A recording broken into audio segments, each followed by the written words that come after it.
and gentlemen, he's doing his own thing. Let's give it up to Mr. Damion B. Sanders. Give it up.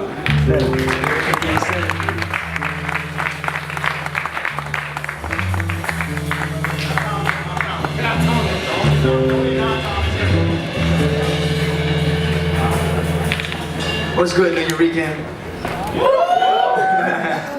I am Damion B. Sanders. Damion with an O, D-A-M-I-O-N, B. Sanders. Thank you.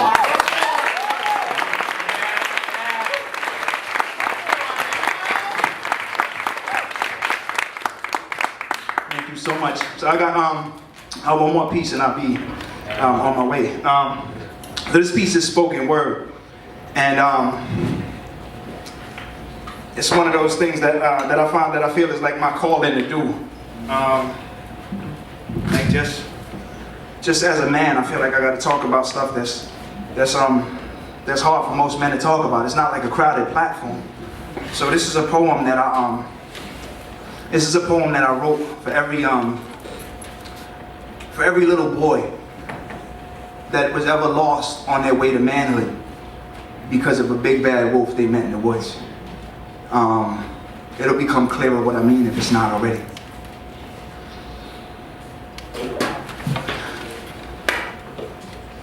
Though gender was a house needing only to have its roof tarred and shingled, it was not yet home.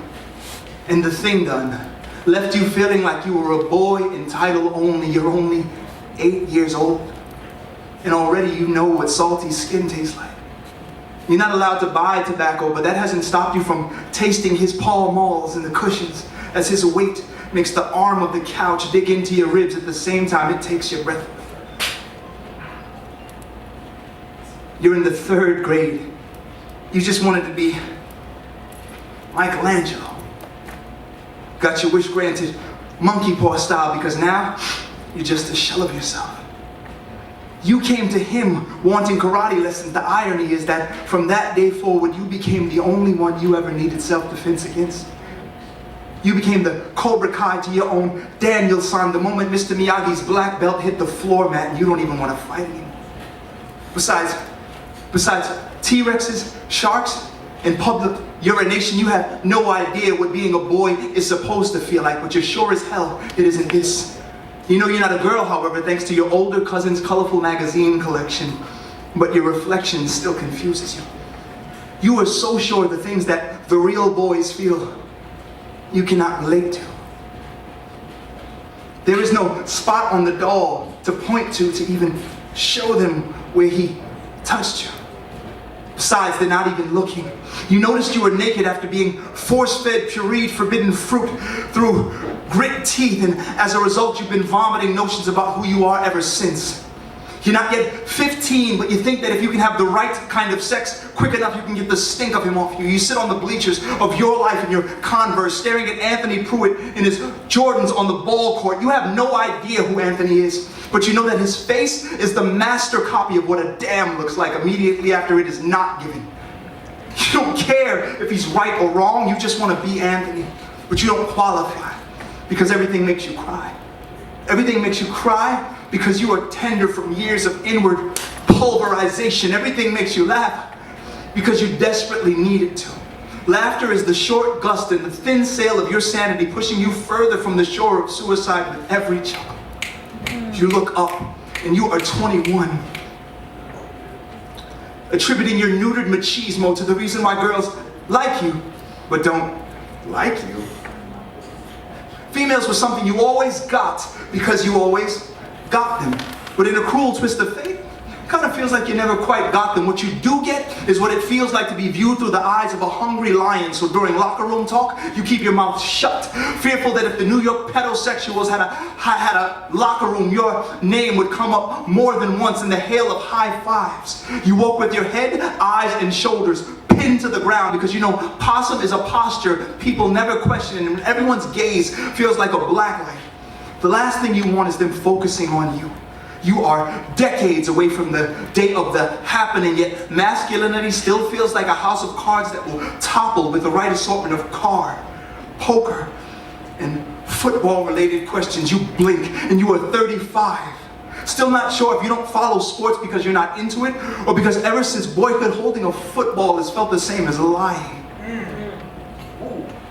You are unsure if your sensitivity is organic or the happy backlash of a stunted hardness. Hard was something you had to borrow from rap videos and supplement with a cologne sample torn out from an old Spice ad. Hard was something that all the kicks to the teeth in this world could not make you. Stronger is what it promised it would make you. If it didn't kill you, it lied. It didn't kill you, no. But sometimes what doesn't kill you, half kills you. Sometimes what doesn't kill you leaves you paralyzed from the waist down. Sometimes what doesn't kill you leaves you praying to God you will have a daughter because you are scared as hell of Xerox copying the mistake that you are gut certain you are.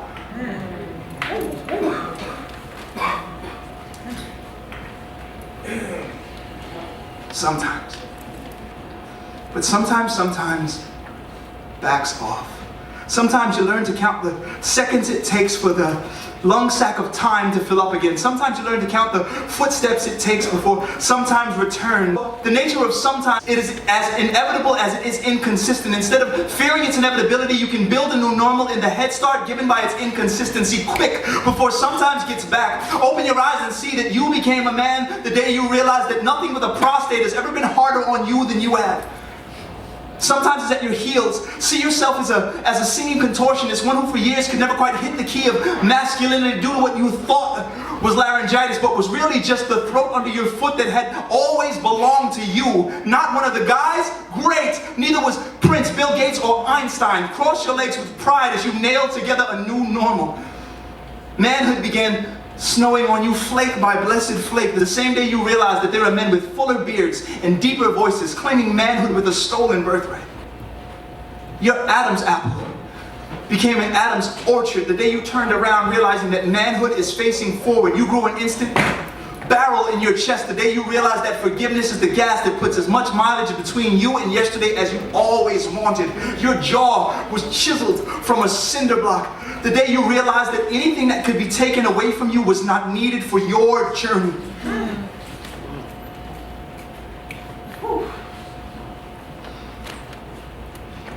You crushed a beer can, smack dab in the middle of your face.